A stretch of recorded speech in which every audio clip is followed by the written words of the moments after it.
मतलब इससे ज़्यादा क्या शर्मनाक बात हो सकती है कि एक बच्चा अगर पानी पीने चला गया, मंदिर में भगवान ही तो है, भगवान की ही पूजा कर रहे हैं ना, तो भगवान ने क्या सिखाया है, चाहे कोई भी हो, आप भगवान में, ईश्वर में यकीन रखते हो, आप अल्लाह में रखते हो, आप जीसस में रखते हो, एक मानवता ही सिखाई है ना। धर्म यही बताता है ना कि आप सबकी इज्जत करें, सबके साथ प्रेम से।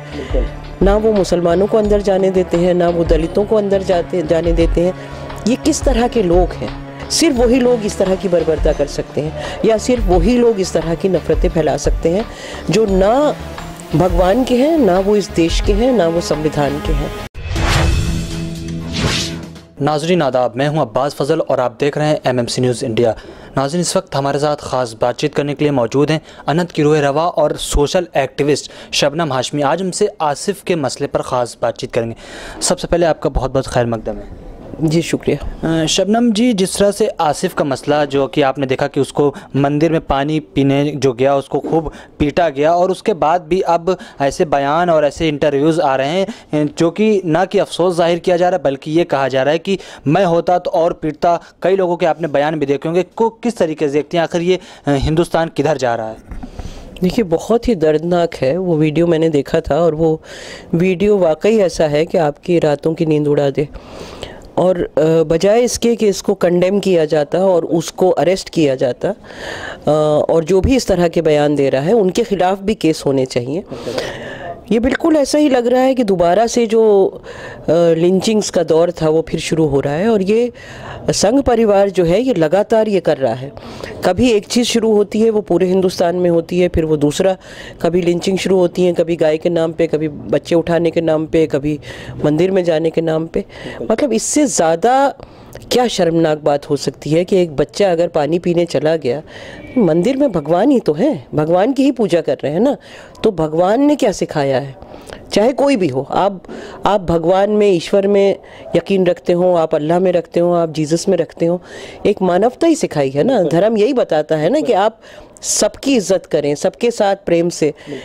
ना वो मुसलमानों को अंदर जाने देते हैं, ना वो दलितों को अंदर जाने देते हैं। ये किस तरह के लोग हैं? मतलब भगवान ऐसा करेगा, जो भी भगवान में यकीन रखते हैं, ये तो मैं नहीं मानती। ये जो ठेकेदार बैठे हैं धर्म के, जो भगवान के, राम के, ईश्वर के नाम पे जिन्होंने पैसा कमाने का धंधा बना रखा है, सिर्फ वही लोग इस तरह की बर्बरता कर सकते हैं, या सिर्फ वही लोग इस तरह की नफरतें फैला सकते हैं जो ना भगवान के हैं, ना वो इस देश के हैं, ना वो संविधान के हैं। और ये बहुत शर्मनाक बात है, और हमारी सरकारें इस पे चुप हैं और ऐसे लोगों के खिलाफ कोई एक्शन नहीं करती। ये भी शर्म की बात है बहुत। जिस तरह से वहाँ उस मंदिर के बाहर एक बोर्ड भी लगा हुआ, आपने देखा होगा कि उस पर साफ तौर पर ये लिखा हुआ है कि यहाँ पर मुसलमानों का जो प्रवेश है वर्जित है। किस तरीके से देखती, क्या पैगाम देना चाहते हैं वो लोग ये बोर्ड लगाकर? यही पूरा सांप्रदायिक जो माहौल है उसको और घटिया बनाना चाहते हैं, उसमें और सांप्रदायिकता और नफरत घोलना चाहते हैं। और ये सिर्फ मंदिरों के बाहर ही नहीं लगा। मैंने तो अभी पिछले 20 साल से ऑलमोस्ट हो गए, अनहद को 19 साल हो गए, और अनहद की तो शुरुआत ही गुजरात से हुई थी।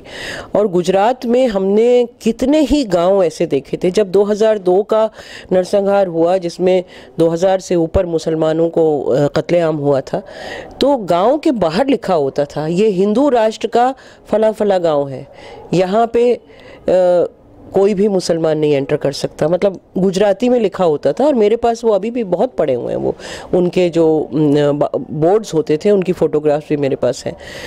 तब भी बहुत लोगों ने इस पे बात उठाई थी। तो ये तो पूरे देश में हो रहा है, और ये लोगों को समझने की बात है कि ये वो वक्त है जब एकजुट होके और इन शक्तियों को हराएं। इलेक्शन अभी 5 स्टेट्स में है, फिर पूरे देश का भी होगा। जब तक ये ताकतें हमारे सरकार की गद्दी से नहीं हटती, तब तक ये नफ़रत का जो, जिसे कहते हैं ना कि नफ़रत कम होनी शुरू नहीं होगी। क्योंकि इन्होंने सिर्फ यही काम किया है, इन्होंने सिर्फ नफ़रतों को और बढ़ावा दिया है। और ऐसा नहीं है कि बीजेपी आई तभी से नफरतें हो गई, यूपीए के ज़माने में भी बहुत कुछ होता था। लेकिन इस तरह का संरक्षण सरकार की तरफ से जो अब मिलता है, आपने देखा कठुआ का केस हुआ, जो रेप करने वाला है उसकी हमदर्दी में रैली निकल रही है, उसके गले में मालाएं पड़ रही हैं मुजफ्फरनगर में या और जगहों पे जहाँ पे रेप हुए।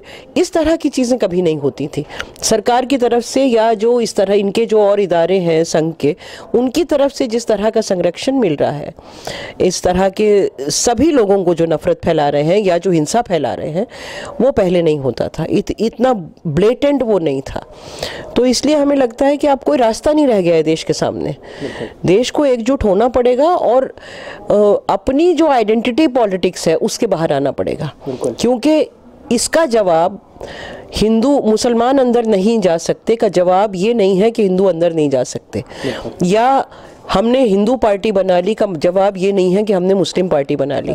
इस सब का जवाब ये है कि हम संविधान के दायरे में रह के अपनी लड़ाई लड़ेंगे और हम सेकुलर पार्टीज जो है उनके साथ खड़े होंगे। बिल्कुल। एक सवाल ये है कि एक महंत हैं जो कि अपने बयान में ये कह रहे थे कि ये नादान नहीं है, ये कहा गया कि नाबालिग उसको पीटा गया, तो ये कहा है उन्होंने कि मुसलमान में तो 11 साल 10 साल का हो तभी से उसको बालिग करार देना चाहिए। इसको किस तरीके देखती हैं आप?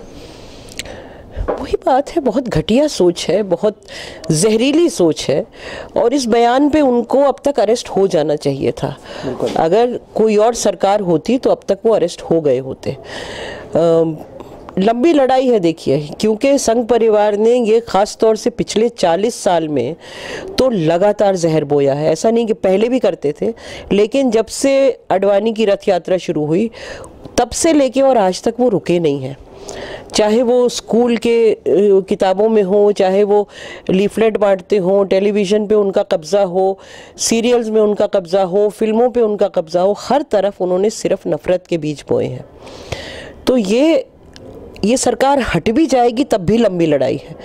दोबारा से उस तरह के रिश्ते बनना जहाँ पे हिंदू मुसलमान सिख ईसाई पारसी सब एक दूसरे को प्यार मोहब्बत से रहें, भाईचारे से रहें, वो एक बहुत लंबी लड़ाई है और वो किसी एक महंत को जेल भेज के भी पूरी नहीं होती, क्योंकि दिलों दिमागों से जब तक नफरत ना निकले तब तक हम इसको जीत नहीं सकते। आखिरी सवाल है कि क्या लगता है आपको, क्या ये जो नफरत फैलाई जाती है इस पर एक कानून बने और इस पर जो नफरत फैलाते हैं उनके खिलाफ सख्त कार्रवाई होनी चाहिए?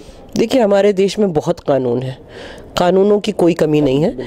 जो हेट स्पीच देते हैं उनके लिए कानून मौजूद है। सवाल ये है कि उनका इम्प्लीमेंटेशन नहीं होता, और जो हमारी एजेंसीज हैं इम्प्लीमेंट किसको करना है? पुलिस को करना है और जुडिशरी को करना है।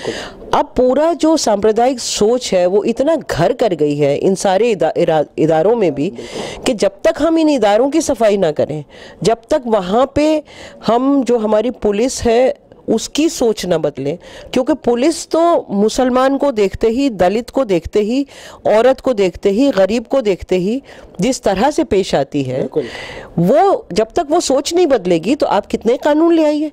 जब तक आपका जो जज बैठा है वो बजाय इसके कि अपना संविधान को सामने रख के फैसला करे, अगर उसके दिमाग में भी हिंदू मुस्लिम या औरत और मर्द के बीच में फ़र्क है तो वो जजमेंट कैसे देगा, है ना? वो बिल्कुल एक अच्छा जजमेंट या एक जो संविधान के अंदर जो जजमेंट होना चाहिए उसके लिए देना ही मुश्किल है जब तक उसकी सोच जो है वो सेकुलर ना हो। तो पहले तो ये सोच बदलने का काम है, जो जैसा मैंने कहा कि बहुत लंबी लड़ाइयाँ हैं, ये 2 दिन में नहीं होने वाली, शायद हमारी ज़िंदगी में ना हो, लेकिन इनके लिए लड़ते रहना पड़ेगा, आवाज़ें उठाते रहना पड़ेगा। बहुत बहुत शुक्रिया। ठीक है, वेलकम। नाज़रीन, जैसा कि आप देख रहे थे, इस वक्त हमारे साथ ख़ास बातचीत करने के लिए मौजूद थी अनहद की रूह रवा और एक सोशल एक्टिविस्ट शबनम हाशमी साहिबा। आज हमसे आसिफ के मसले पर ख़ास बातचीत कर रहे थे। हम फिर आज की बड़ी खबरों के साथ देखते रहिए MMC न्यूज़ इंडिया, नई दिल्ली। शुक्रिया, खुदा हाफिज़।